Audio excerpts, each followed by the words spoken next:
you hear that the neighbor had a baby. What's your first reaction? Mazel tov. Neighbor had a baby. You do a little bit of investigation, and it turns out that the people next door, they just had a child with Down syndrome.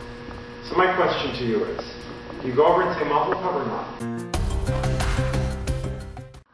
I will tell you, when my son Shmuel was born 8 years ago with Down syndrome,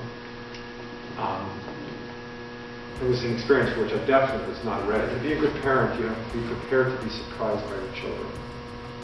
Right? And thinking about that kind of tension between difference and similarity. If you've been, as a psychoanalyst, or called a good enough parent, the good enough parent, you don't have to be perfect. If you've been a good enough parent, even when the child is being different, just like there's a tselem Elohim that links every person to God, there's some kind of tselem of you in that child.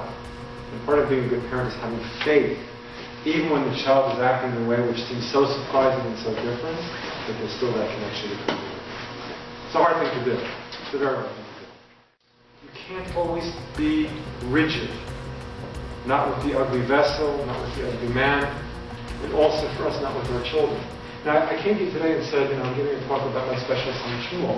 But really, this isn't just about Shmuel, as you were saying. It's about all of our kids. All of our kids are special. I mean, there are degrees. There's a continuum of exceptional, right? And Shmuel's screaming out exceptional. As a result of that, in my community, we know all the secrets of the community, right? The kid who's the best learner in the class, he's got dyslexia. The girl who's queen of the class, she's got a learning disability. Everybody confides in us because Shmuel has difference with an exclamation point.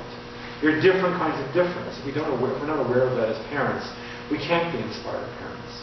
Sometimes the demands that are made of us require flexibility of which we really weren't aware we had. And we have to find resources that maybe are difficult, like me in the case of Shmuel. But even with our so-called typical children, or normal children, who wants to burden a child with normalcy?